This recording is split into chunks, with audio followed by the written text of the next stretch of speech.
법률행위의 목적이라는 파트가 나옵니다. 예, 103조 이번에 법률행위가 나오네요. 예, 중요한 부분이죠. 103조.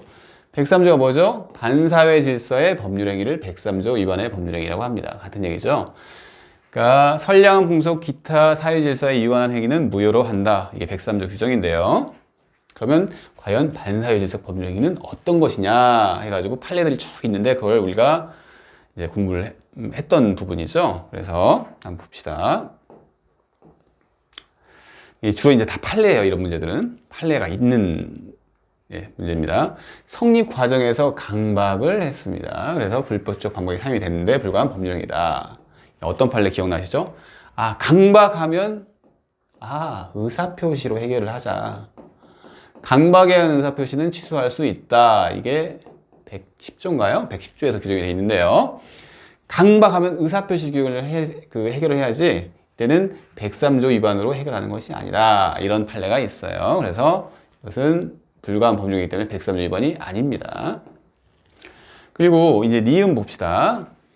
니은 뭐뭐뭐것을 면할 목적으로 뭐뭐뭐것을 회피할 목적으로 뭘 면할 목적, 회피할 목적 이런 건 뭐라고 그랬죠? 예, 강행법규 설명을 하면서 우리가 뭐 이런 그 규정들을 봤는데 면할 목적 이런 것은 103조 위반이 안 된다고 했죠? 103조 위반은 아니라고 했어요. 이 정도 가지고는 103조 위반이 안 됩니다. 103조는 센 놈이에요. 센 놈. 센 놈. 그래서 좀 반사회적이어야 돼요. 반사회적. 그러니까 좀 이렇게 눈살을 찌푸리는 그런 느낌이 있어야 돼요. 근데 이렇게 어떤 목적을 위해서 허위의 근저당권 설정하는 행위, 뭐 회피할 목적으로 이렇게, 뭐 다운 계약서를 쓴 거죠. 뭐 회피할 매매 대금보다 낮은 금액으로 매매를 체결해. 이것은 참 돈이 궁한가 보다. 돈을 아끼고 싶은 이런 거지. 저 정말 나쁜 새끼네. 뭐 이런 거 아니라는 얘기죠. 그래서 어떤 경제적 목적을 위해서 이걸 수단으로 했을 경우에 이 목적이 그렇게 103조 위반이 아니라면 이 경우에는 103조 위반이 둘 다 아닙니다. 그래서 뭐뭇을 면할 목적으로 뭐뭇을 회피할 목적으로 이러면 103조 위반은 아닌 거예요. 그리고 이제 니을 이미 매도된 부동산임을 알면서도 매도인의 배임에 적극 가담하여 이루어진 저당권 설정 행위. 이것은 이중매매, 이중매매죠. 이중매매인데 이중매매는 우리가 이런 거예요. 갑이 을이랑 일매매를 했는데 매수인이죠. 매수인. 이 병이라는 사람이 더 높은 가격을 부르면서 이매매를 했어요. 내가 더 비싸게 사줄게 하면 했는데 이 사람은 중도금까지 받았어요. 받은 상태예요. 을로부터. 그래서 이 사람이랑 신뢰가 생겼죠. 신뢰가 생겼습니다. 계약금만 받은 상태에서는 신뢰가 안 생겼어요. 계약금만 받은 상태는 계약을 깰 수가 있어요.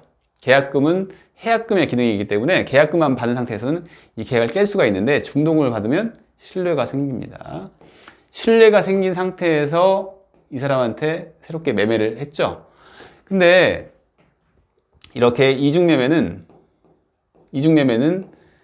우리가 이제 헷갈리지 말아야 할 게 원칙은 유효예요. 유효인데 예외적으로 어떤 경우에 무효가 된다고 그랬죠? 예외적으로 무효가 됐는데 이 사람의 배임행위에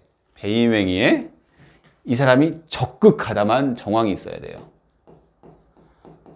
그러니까 신뢰가 쌓인 상태에서 이 사람이 물건을 팔아버렸는데 다른 사람한테 그 판 이유가 이 병에 적극 가담이 있어가지고 파는 거예요. 이런 경우에 무효가 된다는 겁니다. 여러분들이 혼동하시면 안 돼요. 이중매매는 원칙은 유효예요. 적극 가담한 정황이 없으면 유효라는 얘기예요. 근데 적극 가담한 정황이 있으면 무효입니다. 예, 니를 볼까요? 적극 가담을 했어요.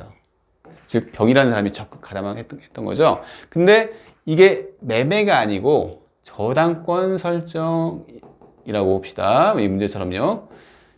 이중매매는 둘 다 매매해야 하는데 이런 어떻게 해야지?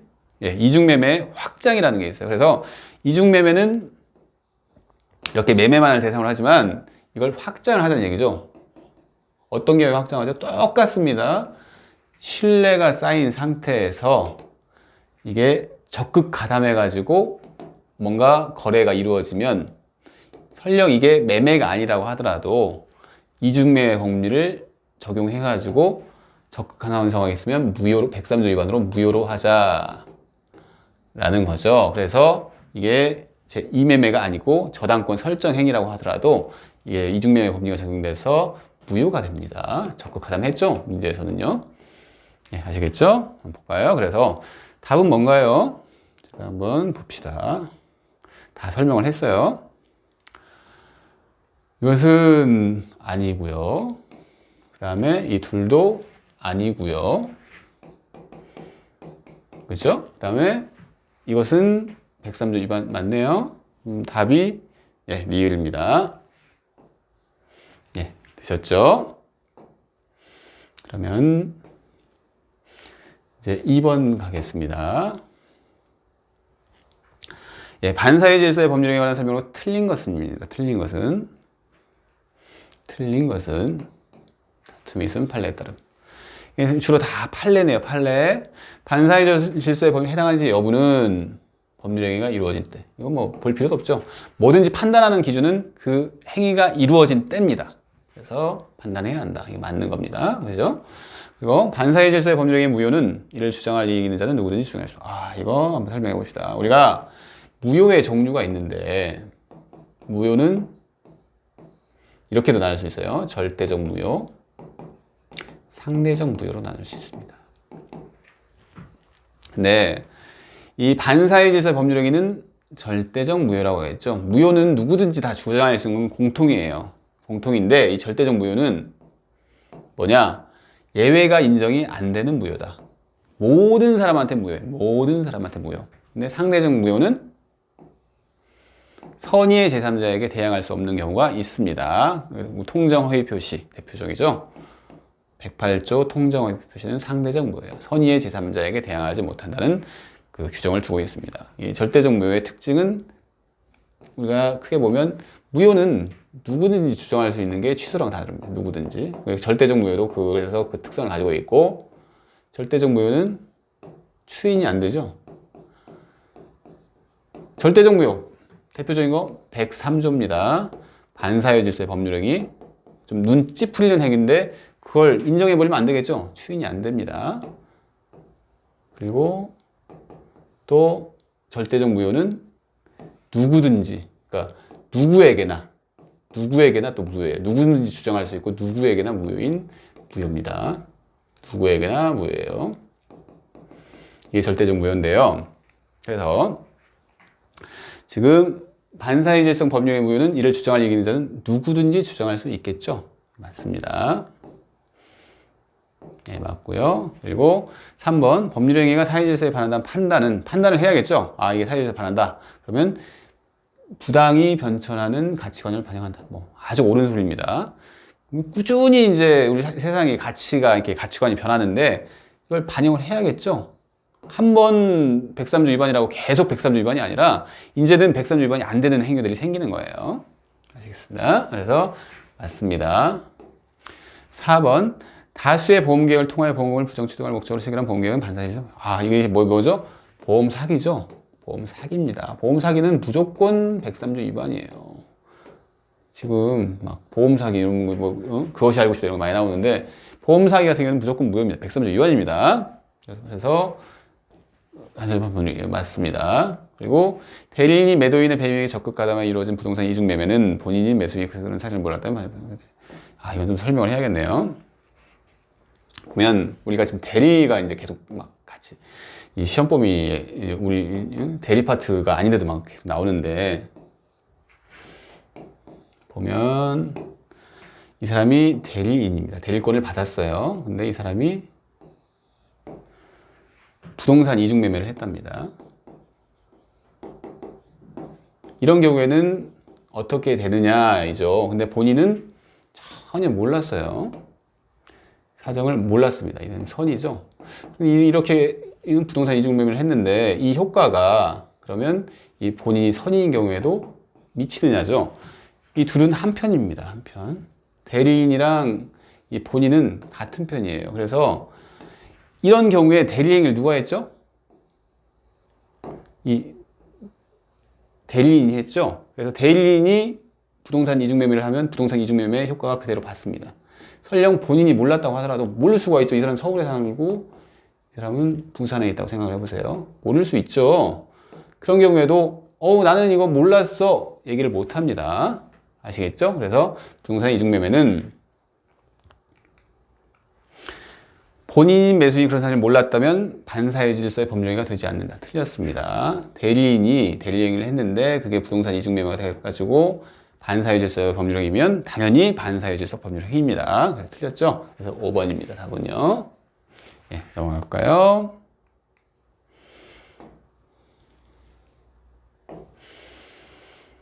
예, 이제 부동산 이중매매에 대해서 이제 구체적으로 나눕니다. 문제가 중요한 문제예요. 보면 부동산 이중매매에 관한 설명으로 틀린 것은 이렇게 나옵니다. 반사회 질서, 반사회적 법률행위에 해당하는 제2매매 계약이 취하여 제2매수인으로부터 그 부동산을 매수하여 등기한 선의의 제3자는 유효를 주장할 수 있다. 이게 아시겠나요? 이거 딱 보면 선의의 제3자는 유효를 틀렸죠? 이게 봅시다. 우리가 지금 이중매매는 딱 이 그림을 그려야 돼요. 매도인, 제1매매, 1매수인, 병, 제2매매 했는데 이 매매가 적극 가담을 했다. 이 사람이 적극 가담을 했다. 그러기 때문에 103조 위반으로 무효이다. 여기까지는 다 아시잖아요. 그죠? 여기서 이제 봅시다. 이 무효가 103조 위반은 어떤 무효죠? 예, 절대적 무효입니다. 그래서 이 사람이 등기까지 받은 상태예요. 예, 넘겨줍니다. 넘겨받았어요. 물건을 넘겨받았어요. 플러스라는 것은 등기까지 넘겨받았다는 거예요. 이 사람은 선이에요. 예, 이런 그림을 그릴 줄 알아야 돼요. 그런데 이게 절대적 무효죠. 103조 위반으로 적극 가담했기 때문에. 절대적 무효 개념이 뭐죠? 누구에게나 무효죠. 선의의 제3자한테 뭐 대항하지 못한다 이런 규정이 없어요. 103조 위반은요. 그래서 절대적 무효이기 때문에 이 사람이 선이라고 하더라도 무효를 적용을 받아요. 그래서 이 사람은 소유권을 취득 못합니다. 예, 이런 얘기예요. 그래서 틀렸죠? 제2매매의 유효를 주장할 수 있는 게 아니라 선의의 제3자는 선이라고 하더라도 무효가 된다는 얘기예요. 유효를 주장할 수 없습니다. 2번 봅시다. 제2매수인이 이중매매 사실을 알았다는 사정만으로 제2매매 계약을 반사회적 법률에 해당한다고 볼 수는 없다. 우리가 아까 이중매매 그때 잠깐 설명을 했는데 알았다는 사정만으로가 이제 우리가 무효가 되려면 이중매매가 무효가 되려면 어떻게 된다고 그랬죠? 적극 가담해야겠죠. 적극 가담이라는 용어가 나옵니다. 그래서 제2매수인이 단순히 알기만 했어요. 적극 가담한 정황이 없어요. 이런 경우는 어떻게 된다고 그랬죠? 유효입니다. 제 이매매가 유효가 되는 거예요. 그래서 반사회적 법률행위에 해당한다고 볼 수 없는 거죠. 옳은 겁니다. 답은 1번이네요. 벌써 나왔네요. 확실하면 안 보셔도 되는데 저는 설명하겠습니다. 그리고 3번 특별한 사정이 없는 한 먼저 등기한 매수인이 목적 부동산에 이건 무슨 얘기냐면 이것도 똑같은 얘기예요. 2번이랑 연결선상인데 이렇게 했는데 적극 가담한 정황이 없어요. 그래서 이 계약도 유효하고 적극 가담 안 했으니까 이 계약도 유효합니다. 그래서 이 경우에는 어떻게 처리할 것이냐. 현재 소유권은 이 사람이 현재 가지고 있어요. 이 상황에서. 그러면 한마디로 발이 빠른 사람이, 손발이 빠른 사람이 먼저 취득하는 거예요. 그래서 병이 먼저 취득을 했다. 넘겨받았다. 소유권을 넘겨받았으면 이 사람이 취득을 하는 거고, 이 사람이 먼저 넘겨받았으면 이 사람이 취득을 하는 거예요. 그래서 먼저 받은 사람이 소유권을 취득합니다. 왜냐하면 채권이라고 하잖아요. 채권. 이 사람은 채권자고 이 사람은 채권자죠. 소유권을 넘겨받기 전까지는 이 사람은 갑에 대한 소유권 이전 등기 청구권이라는 채권을 가지고 있고요. 이 사람도 소유권을 넘겨받기 전에는 소유권 이전 등기 청구권이라는 걸 가지고 있습니다. 우리가 물권에서는 이렇게 우열 관계가 정해지는 경우가 있어요. 근데 채권에서는 그게 아니라 채권은 평등합니다. 평등하기 때문에 둘 다 우열 관계가 없죠. 아, 이거 내가 먼저 체결했으니까 내가 소유권을 취득하는 게 맞아. 이게 말이 안 된다는 얘기예요. 먼저 뭐 체결했다고 뭐 소유권을 넘겨받는 게 아니기 때문에 채권자에 불과하기 때문에 이 경우에는 먼저 물권자가 되는 게 장땡이라는 얘기입니다. 그래서 먼저 소유권을 취득하는, 먼저 등기를 한 사람이 소유권을 취득합니다. 그럴까요? 그래서 먼저 등기한 매수인이 목적부에 소유권을 취득한다. 이거 맞습니다. 반사회적 법률에 해당하는 이중매매의 경우에 제1매수인은 제2매수인에 대하여 직접 소유권 이전 등기 말소를 청구할 수 없다. 봅시다. 계속 얘기가 나오는데 또 그려봅시다. 갑, 을, 병 이렇게 이런 그림이죠. 근데 제1매수인은 제1매수인이죠. 1매수인은 제2매수인에 대하여 직접 소유권 이전 등기 말소를 청구할 수 없다. 맞는 겁니다. 왜 맞나 봅시다. 이 사람이 이제 소유권을 취득한 상태예요. 그러니까 등기가 된 상태예요. 103조 이거는 무효인데 등기는 현재 이 사람한테 가 있습니다. 그래서 이 등기를 이 사람이 넘겨받아야지 소유권자가 되는 거잖아요. 그죠? 현재 이 사람이 갑의 채권자에 불과하죠. 현재 채권자예요. 소유권 이전 등기 청구권은 있어요. 채권자예요. 채권자. 근데 이 사람의 등기를 받아야지 궁극적으로 물권자로 변하는데 이 사람한테 그걸 청구할 권리가 있느냐 이거예요. 이 사람은 소유권자가 아니죠. 갑에 대한 채권자에 불과합니다. 그렇기 때문에 이 사람은 이 사람한테, 병한테 뭘 청구할 그 계약 같은 게 없어요. 계약이 없어요. 단지 채권자에 불과하기 때문에 물권자도 아니에요. 그래서 뭐 물권적 청구권을 행사할 수도 없고요. 그리고 이 사람은 갑에 대한 채권자지 병에 대한 채권자가 아닙니다. 그래서 이 문장은 틀린 얘기죠. 말소를 청구할 수 없다. 이건 맞는 얘기죠. 청구할 수 없는 겁니다. 이 사람한테. 아시겠죠? 그리고요. 부동산 이중매매 법률은 이중으로 부동산 임대시킬 책임을 이거 설명했습니다. 부동산 이중매매는 둘 다 매매인 경우만 되는 게 아니라 신뢰가 쌓여서 근데 배임행위를 했다. 이때 그런 경우에도 이중매매 법리가 적용될 수 있다는 얘기를 했습니다. 예, 넘어가겠습니다. 그래서 1번입니다.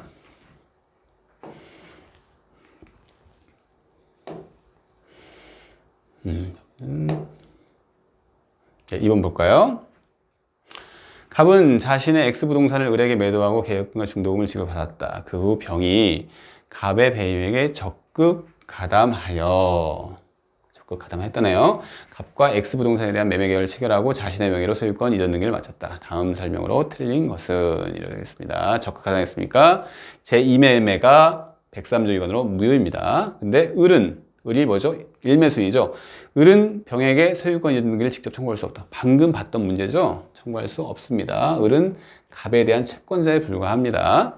2번 봅시다. 을은 병에 대하여 불법 행위를 이루어 손해배상을 청구할 수 있다. 이건 맞는데 네, 이걸 한번 봅시다. 갑, 을, 병이 있는데 이 사람은 갑에 대한 채권자예요. 근데 이렇게 해가지고 이 사람이 등기까지 받은 상태예요. 그래서 병의 행위로 이 사람의 채권이 침해됐다는 거예요. 무슨 얘기냐면 우리 민법 750조를 보면요. 불법행위라는 게 나옵니다. 불법행위한 손해배상, 불법행위했을 때는 손해배상 청구권이 발생한다는 규정이 나와요. 근데 이 불법행위라고 하는 것은 어떤 계약 당사자끼리만 문제가 되는 게 아니죠. 그러니까 계약 당사자들 사이에서 불법행위가 될 수도 있지만 우리가 교통사고가 있어요. 교통사고가 있어가지고 을이 피해자고 갑이 가해자입니다. 이런 경우에 을은 무슨 권리를 청구할 수가 있죠? 750조에 의한 불법행위 책임을 갑한테 물을 수가 있습니다. 불법행위라는 것은 고의 과실로 위법성 있는 행위를 해가지고 타인에게 손해를 끼친 것을 불법행위라고 합니다. 이 교통사고도 갑에 뭐 고의가 있든지 과실이 있든지 그러겠죠. 그렇기 때문에 교통사고도 대표적인 불법행위 책임을 지는 경우가 되겠죠.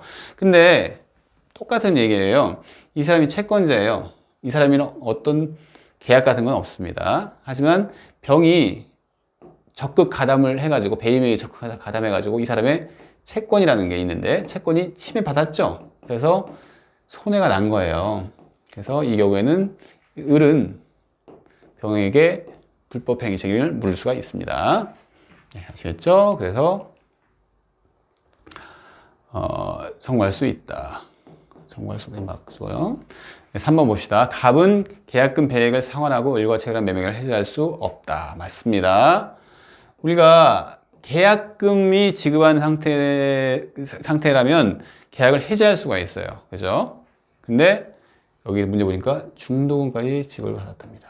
중도금을 지급하면 신뢰가 생기는 거예요. 더 이상 계약금을 가지고 계약을 깨트릴 수가 없어요. 그래서 이 계약금 배액을 상환하고 받은 사람이니까 배액을 상환하고 할 수 있는 것은 계약금만 받은 상태여야 돼요. 그래서 중도금까지 해지할 수 없습니다.